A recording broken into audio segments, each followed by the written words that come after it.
Bonjour tout le monde, bienvenue au plus récent atelier virtuel qui cette fois traitera de la tolérance à l'incertitude, mais avant de tomber dans les définitions, j'ai une histoire à vous raconter. J'avais l'habitude de faire mon propre café.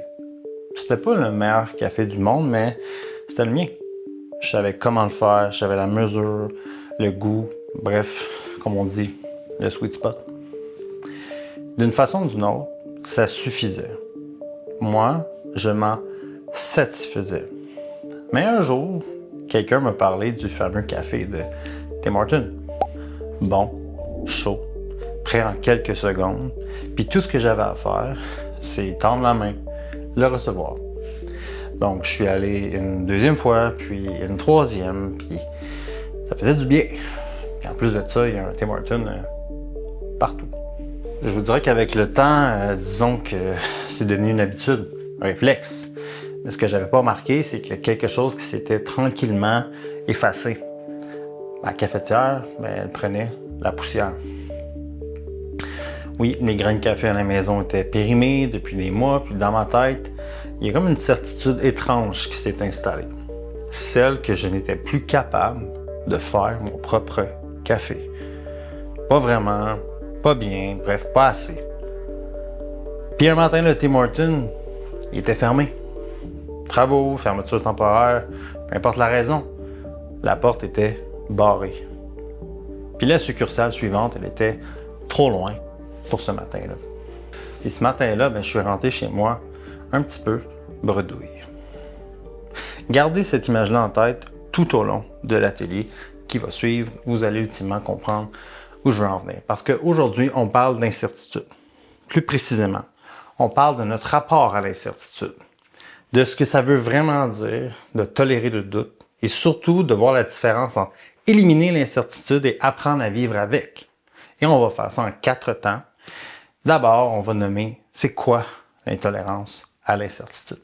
Et surtout, comment elle s'installe dans nos vies sans qu'on la voie venir. Ensuite, on va apprendre à interroger nos doutes.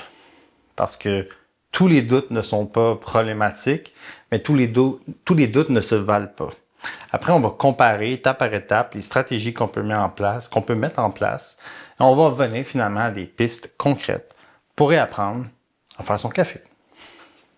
Commençons par un fait. L'incertitude, c'est partout. C'est un bruit dans la vie de tous les jours qu'on entend continuellement. Dans le silence d'un proche, dans le message, dans le texto qu'on a envoyé, dans une communication, dans le choix de carrière qu'on n'arrive pas à trancher, bref, même dans la météo de demain. Ça fait partie de notre vie. C'est un peu la quiétude qu'on a choisi d'acheter parce qu'il n'y a pas grand-chose qui est certain.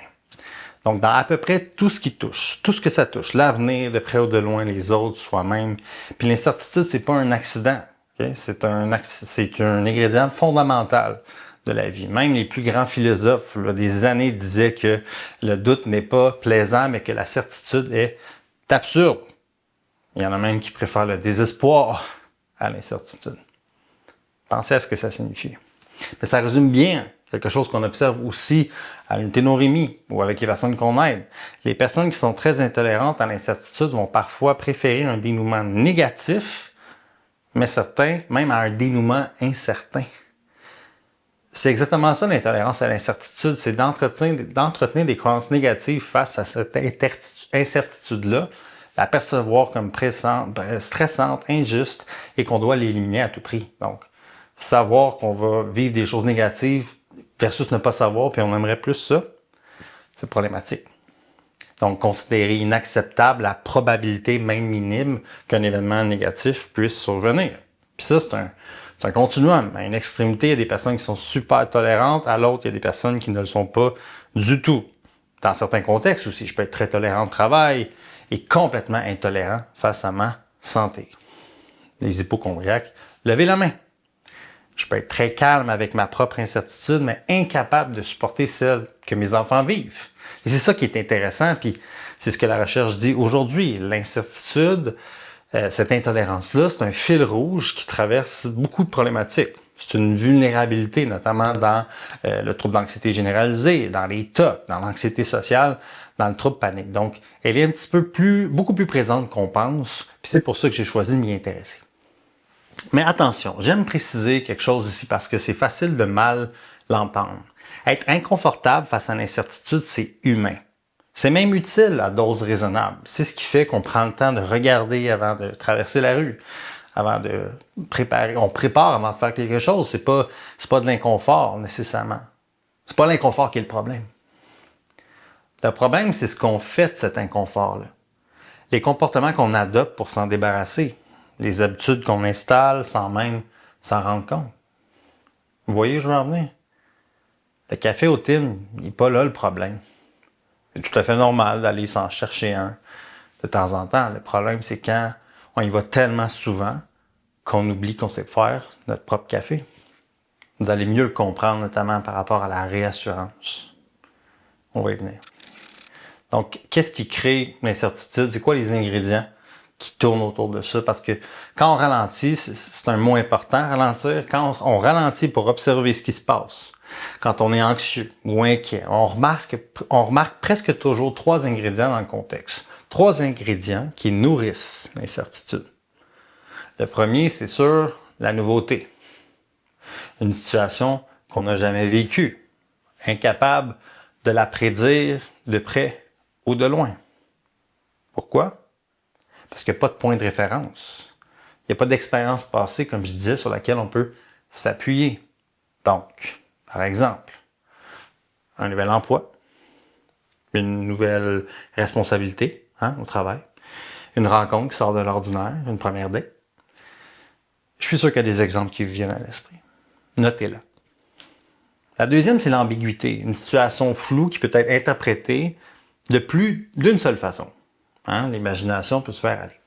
Un message sec de la part de sa conjointe ou d'un collègue, une demande de rencontre sans contexte, hey, je veux te voir demain dans mon bureau, un commentaire anodin sur l'apparence qui peut vouloir dire à peu près 10 choses. Il y en a des exemples à profusion de l'ambiguïté et ça met à mal un peu notre intolérance. Et le troisième élément, c'est l'imprévisibilité. Ça, c'est une situation dont on ne peut pas prévoir le résultat. Pas grand-chose qu'on peut prévoir. Oubliez-le pas, on n'a pas de boule de cristal. Ça peut être un événement qui surgit sans qu'on l'ait vu venir, un imprévu à la dernière minute, une question inattendue, une entrevue, quelque chose pour lequel on ne s'est pas préparé. On ne peut pas tout préparer, on ne peut pas tout savoir. Il ne faudrait pas l'oublier. Pensons à la chercheuse Sonia Lupien, qui est vraiment une sommité sur le stress, qui a travaillé toute sa carrière sur cet enjeu-là. Elle ajoute 2 autres ingrédients. Elle parle de l'acronyme CINE. Contrôle, imprévisibilité, nouveauté, l'ego menacé. Imaginez quand tous les 4 sont présents, fort à parier qu'on va avoir de la difficulté à tolérer ce qui monte à l'intérieur de nous. Puis c'est un détail important, ces ingrédients-là sont additifs. Plus il y en a, plus la réaction est forte. Mais pourquoi je vous parle de tout ça? C'est quoi le lien avec le Tim Hortons et mon espèce d'histoire à coucher dehors? On va y venir.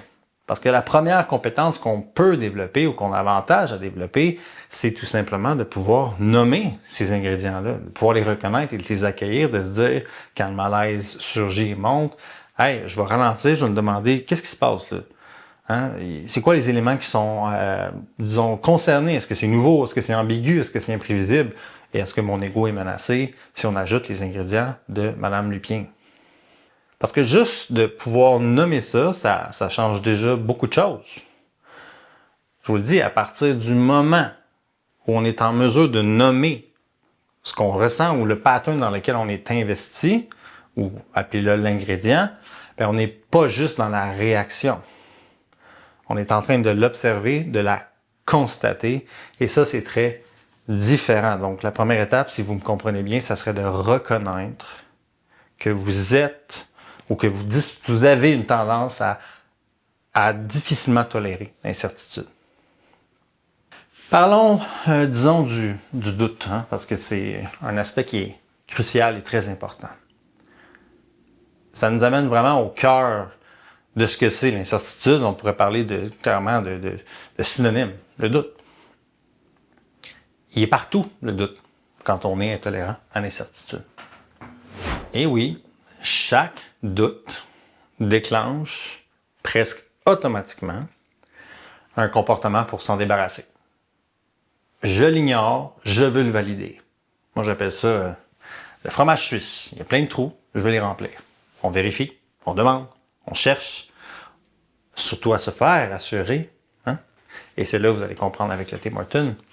Mais il y a une nuance qui change tout. Tous les doutes ne se valent pas, comme je vous l'ai dit. Il existe même une approche qui existe, qui est fancy. On va parler de l'approche basée sur les inférences. Et elle nous propose une seule question.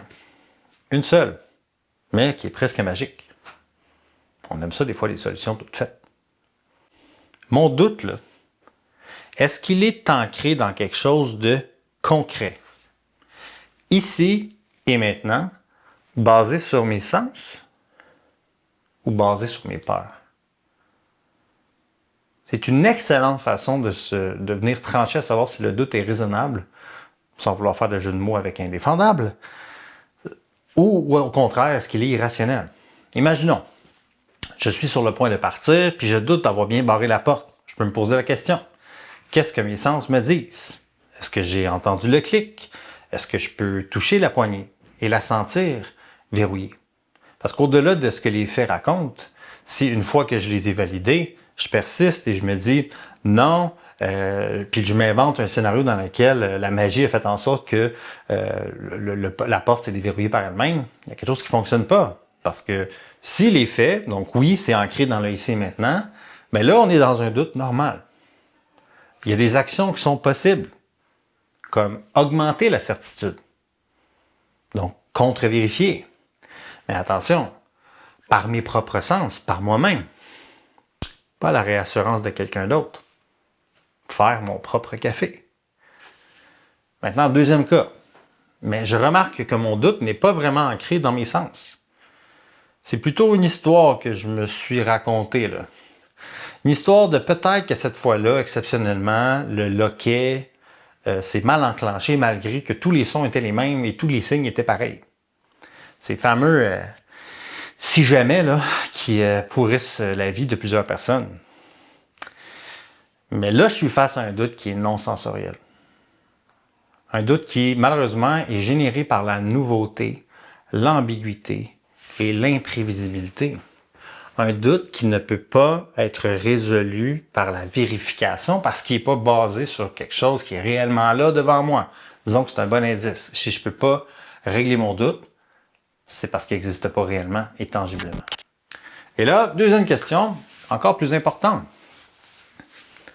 Est-ce que ce doute-là me rapproche de mes valeurs et de mes objectifs? Ou est-ce qu'il sert juste à réduire mon inconfort? S'il est lié à mes valeurs, par exemple, prendre une décision difficile mais qui m'importe vraiment, ou faire une démarche qui compte pour moi, alors que la voie c'est d'agir malgré le doute, et là ça fait du sens de tolérer l'incertitude et d'augmenter ma tolérance à l'inconfort. Mais si ce doute-là existe uniquement pour réduire mon inconfort, attention, c'est un piège. C'est ce que je dirais l'appel de la réassurance. Je doute de moi-même. Donc, pour soulager mon inconfort, je vais aller chercher la réassurance. Puis, à chaque fois qu'on y répond, on entretient l'anxiété au lieu de la calmer. Donc, on l'alimente. Pour ralentir, donc, avant de réagir, je vais vous donner un outil qui est très simple. D'accord? Qui comporte 3 lettres. R pour ralentir. Observer le contexte. Qu'est-ce qui se passe là, vraiment? Donc, ensuite, O, ce que le R permet, qui est observer. Quels sont les ingrédients dans lesquels je vis, quelles sont mes réactions. Et C pour choisir en fonction de mes valeurs. Et bien évidemment, de ce qui m'importe. C'est un outil qui est simple, mais profondément respectueux de soi-même, bienveillant, parce qu'il ne nous dit pas quoi faire, il nous dit juste, hey, ralentis, observe et choisis ce qui t'importe le mieux. Arrivons à un moment clé qui mérite vraiment qu'on s'y attarde parce que là se joue beaucoup de choses. Face à l'incertitude, on a fondamentalement 2 stratégies possibles. Puis je vais les passer en revue avec vous, étape par étape, parce que la nuance, elle est essentielle. Donc la stratégie A, c'est augmenter la certitude. La stratégie B, c'est augmenter la tolérance à l'incertitude. C'est pas vraiment une mauvaise ou une bonne réponse. C'est simplement deux stratégies qui s'appliquent dans différents contextes. Puis on va essayer de faire 7 comparaisons. D'accord? Supposons que l'étape 1, on la marque comme étant une logique. Donc la stratégie A, c'est « je dois éliminer le doute pour aller de l'avant ». Donc le doute, c'est un obstacle. Tant qu'il est là, je bouge pas. Mais la stratégie B, elle dit « le doute est incontournable. Je peux apprendre à avancer avec lui.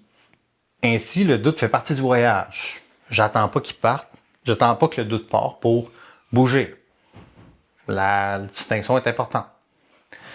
Supposons qu'on y va avec l'étape 2, les exemples concrets. Stratégie A, c'est se faire rassurer, vérifier, chercher l'information, tout contrôler soi-même, suranalyser. Et stratégie B, agir comme si, même en présence du doute. Fake it till you make it. On avance dans le brouillard pour voir ce qui se passe. Étape 3, l'effet à court terme. Stratégie A, c'est un soulagement temporaire, ça fait du bien. À court terme. Donc, ça fait du bien, donc ça marche. Toutefois, il y a une date de péremption versus la stratégie B, qui est de tolérer l'inconfort. Il y a de la turbulence. Mais il y a un apprentissage. Et l'effet à long terme, étape 4, là, tout se joue. Stratégie A, ça maintient l'anxiété. Le doute revient toujours. C'est un travail qui est à refaire. Versus la stratégie B, qui est une réduction durable de l'anxiété et surtout le développement de la confiance en soi. Parce qu'à chaque fois qu'on tolère, on apprend qu'on est capable. Étape 5, il y a un message qui est implicite qu'on s'envoie à soi-même. Un petit peu plus subtil, abstrait, parce que chaque stratégie envoie un message qu'on ne formule jamais à voix haute, mais qui s'inscrit jour après jour. Stratégie A, je ne suis pas capable de tolérer l'incertitude. Chaque fois que je cherche la réassurance, je m'envoie ce message-là, sans m'en rendre compte. Stratégie B, je suis capable de fonctionner même sans certitude. Intéressant comme message. Puis, peu à peu, ça devient une autre forme de certitude. Pas la certitude sur les choses, mais la certitude sur soi-même. Donc, on développe la certitude qu'on est capable de faire face à l'incertitude. Étape 6, dans quelle situation on applique ça? La stratégie A, elle est pertinente dans certaines situations, comme dans les troubles obsessionnels compulsifs, quand on apprend à s'ancrer dans nos sens. Pas nécessairement mauvais, être dans le ici et maintenant. Rappelez-vous le clic de la porte ou le son que votre loquet fait. Mais la stratégie B, par contre, elle est pertinente dans la majorité des situations qui sont anxiogènes. Peu importe qu'on parle d'anxiété généralisée, sociale, trouble panique ou juste quelque chose qui vous pose problème dans votre vie, tout ça fait en sorte qu'on apprend mieux à développer la tolérance au lieu de toujours de chercher à la chasser. Donc, on apprend vraiment à vivre avec. Mais il y a un piège qu'il faut éviter. Et l'étape 7 nous le dit bien. Le piège vient avec la stratégie A souvent. Le piège de la réassurance. Je vous parlais du fameux Tim Horton, même si c'est subtil, et c'est surtout très subtil, parce que c'est bien vu, c'est validé socialement, elle entretient à profusion l'intolérance à l'incertitude. Elle nourrit ce qu'elle prétend calmer. Souvenez-vous de ça. Et le piège de la stratégie B, attention, parce qu'il existe aussi, c'est de confondre le fait de tolérer avec ne rien faire ou se résigner. Tolérer l'incertitude, c'est pas comme baisser les bras, là. C'est avancer, agir, malgré le doute. Vous voyez la nuance? Tolérer, ce n'est pas subir. Tolérer, c'est agir avec. Comme une forme d'acceptation. J'accepte que... Puis pour ça, vous voyez l'autre atelier sur le sujet. J'accepte que je contrôle pas tout. J'accepte que je ne peux pas tout savoir. Donc, le défi, c'est de réapprendre à faire son propre café. Donc, réapprendre à se faire confiance en mettant justement en application les stratégies que j'ai soulevées plus tôt. Vous l'attendiez peut-être, je fais référence depuis tantôt, la cafetière, là, elle revient. Reprenons l'image, le café fait à la maison, c'est notre capacité interne à tolérer l'incertitude. Toutes des choses, les qualités qu'on possède. On l'a toujours eu. Elle est imparfaite, mais elle est fonctionnelle. Elle existe. On peut très bien l'utiliser. Le Tim Horton, cependant, c'est la réassurance extérieure. C'est le proche qu'on appelle, le médecin qu'on consulte pour la 5e fois sur la même question. Je ris parce que je me connais. le thérapeute parfois à qui on demande de confirmer qu'on n'est pas en train d'être dans le champ. Là, toi, qu'est-ce que tu ferais dans la situation? Puis, hey, est-ce que je fais la bonne chose? Ou Google qu'on consulte à 3 heures du matin par rapport à quelque chose qui nous inquiète. Une surpréparation, puis c'est pas nécessairement mauvais en soi, puis c'est pas de la mauvaise foi non plus. On n'est pas stupide, on est juste désireux d'aller chercher le plus de réponses possible. Mais aller au team une fois de temps en temps, c'est tout à fait normal. Ça peut être même sain, hein? On se récompense, on va une fois de temps en temps aller chercher la réponse à l'extérieur de soi. Mais il y a une mécanique qui s'opère. Plus on y va, plus on en a besoin. Pensez à ça. Plus on y va, plus on en a besoin. Hein? Il y a une dépendance, une tolérance qui se développe par rapport à cette tolérance à l'incertitude-là. Plus on s'habitue au confort, ben, plus on oublie qu'on est capable d'aller chercher la réponse en soi. C'est problématique parce qu'un jour, c'est super insidieux. On va être convaincu qu'on n'est plus capable de se faire confiance. Qu'il y a toujours un doute qu'en choisissant le chemin gauche, je me prive de ce qui se passe à droite. Puis oublier progressivement sa propre capacité, je pense que c'est ça le coût caché de la réassurance. Ça érode, ça diminue, ça fait rouiller le sentiment d'efficacité personnelle. Pourquoi? Parce qu'on oublie complètement qu'on est capable de la tolérer lorsqu'on met en place les bonnes stratégies. Tu sais. Pourquoi? Parce qu'on ne l'a pas pratiqué, c'est tout. On n'a pas vérifié qu'en se faisant confiance et en allant pas nécessairement chercher la réponse à l'extérieur, on va pouvoir démontrer à notre cerveau qu'on est capable. Puis que oui, on va se tromper des fois. Puis il y a aussi un coût relationnel, hein? L'énergie de l'entourage, ça se dépense, c'est un fardeau, on peut devenir lourd à leurs yeux, on peut continuellement chercher leur approbation ou chercher un peu leur validation. Puis il y a des personnes qui ne savent plus comment répondre. Puis là, c'est là où la réassurance ne suffit plus parce que on peut même douter de leurs propres paroles.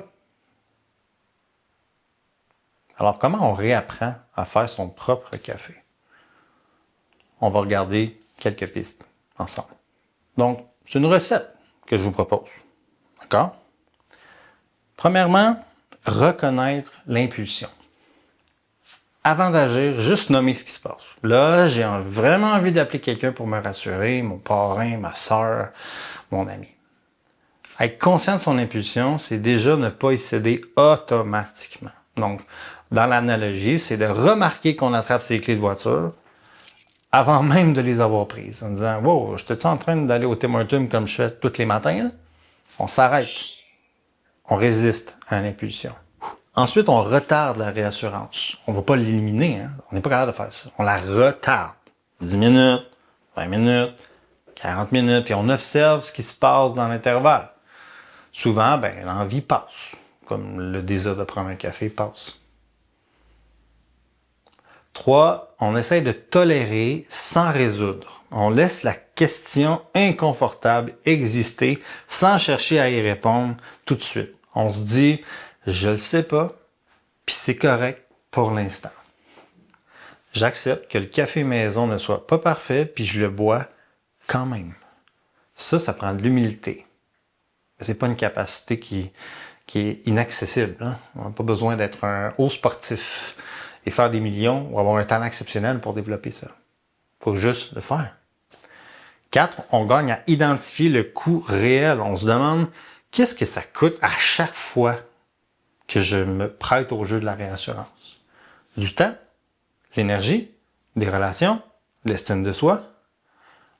Comme on calculerait ce qu'on dépense par mois ou par semaine au Tim Hortons, on rend le coût visible. Tant qu'il est invisible, ben, il continue. On ne le voit pas. Jusqu'à temps qu'on reçoive le relevé, puis les relevés, ce sont les feedbacks et le fait que, hey, quand il n'y a personne, ben, je ne suis pas capable de prendre des décisions. 5°, on brise le rituel. Hein? On va essayer d'identifier la séquence, le déclencheur, l'anxiété, cherche à me faire réassurer et intervenir à m'amener à quelque part en se disant, là, il faut que j'intervienne à un certain point spécifique. Pourquoi? Ben, avant que l'automatisme prenne le dessus. Donc, je change ma route. Au lieu de passer vers le boulevard ci, ben, je passe par le boulevard ça pour ne pas être confronté et passer devant le Tim chaque matin. 6°, en continuité, on s'expose graduellement. On commence petit peu par petit peu. Hein? On prend pas la plus grande décision de notre vie du jour au lendemain sans consulter nos proches. On y va avec une incertitude un peu plus minuscule, relire un courriel une deuxième fois, ne pas demander une confirmation pour un détail mineur à son boss. Puis on augmente tranquillement, peu à peu, notre capacité à y faire face. On recommence une journée à la fois par un petit café à la maison, pas un espresso qui est parfait, ou qu'on essaie de copier le goût de façon identique. Juste une tasse correcte. C'est vraiment la théorie des petits pas qu'un petit geste peut changer beaucoup de choses à long terme. Comment on le fait pour l'entraînement? On s'entraîne. Septièmement, on valide sa propre expérience parce que après avoir traversé une incertitude sans réassurance, je pense qu'il faut se le dire que hey, j'ai toléré ça, c'était inconfortable, puis je l'ai fait quand même. Je le mérite, je la mérite cette tape sur l'épaule. Donc, savourer son café maison, même s'il est imparfait, on peut se réjouir du fait qu'on le fait nous-mêmes. 8, ce serait de distinguer information et réassurance. Est-ce que je cherche actuellement une information dont j'ai vraiment besoin? Parce que c'est pas vrai qu'on va commencer à mener notre vie d'une manière irréfléchie sans vérifier quoi que ce soit. C'est plus de savoir, est-ce que je cherche à me sentir moins anxieux ou je cherche une information qui est pertinente et importante? Parce qu'il y a toujours ce sur quoi j'ai du contrôle qui, dans l'équation, ne doit pas être oublié. Mais si c'est la deuxième réponse, là, je cherche à me réassurer. Ce n'est pas de la préparation, ce n'est pas une question de vouloir bien faire les choses. Donc, toujours se rappeler ce sur quoi on a du contrôle. Et une fois qu'on est confronté à ce sur quoi on n'en a pas, on revient et on se dit, je pense que je gagnerais peut-être à développer cette tolérance-là et à vivre avec un petit peu. Je pense le concept de doute, le concept de réassurance, je pense que c'est assez clair pour tout le monde, mais je voulais vous laisser avec une image, puis aussi avec une question. T'sais. L'image de la cuisine le matin où le thé m'était fermé, parce que quand on regarde sa cafetière, qu'on est hésitant, est-ce qu'on sait encore comment le faire? On doute de soi-même aussi. Les doutes vont même jusqu'à notre propre relation avec nous-mêmes. Et c'est ça qu'il faut savoir. Oui, on le sait. Vous avez au moins pris une décision dans votre vie sans passer par « Hey, c'est-tu correct? » Peut-être le fait de regarder cette vidéo-là. Vous l'avez toujours eu, vous l'avez toujours su. Cette compétence-là, elle n'a pas disparu, elle a juste pris poussière. Mais attends. Chaque fois qu'on choisit de tolérer le doute plutôt que de le faire taire, chaque fois qu'on ralentit, qu'on observe, qu'on choisit selon ses valeurs, on enlève un petit peu de poussière. Et bien sûr, un matin, on se rend compte qu'on n'a même plus besoin que le thème soit fermé pour faire son propre café. On n'a plus autant besoin de notre partenaire, de notre ami, de notre coach, de notre thérapeute, de notre intervenant. On réalise que c'est la vie sans nécessairement passer exclusivement par les autres. Pas de démoniser, d'aller chercher un conseil, pas de temps en temps. L'incertitude, c'est un incontournable. Et c'est correct, c'est même paradoxalement ce qui rend la vie un petit peu possible. Parce que sans l'incertitude, l'aventure n'existerait pas. Et il y en a qui apprécient beaucoup l'aventure, sont fans de ça. Mais demandez-vous, sans vous juger, qui est crucial, sans vous juger, sans vous suranalyser, où en êtes-vous avec votre cafetière?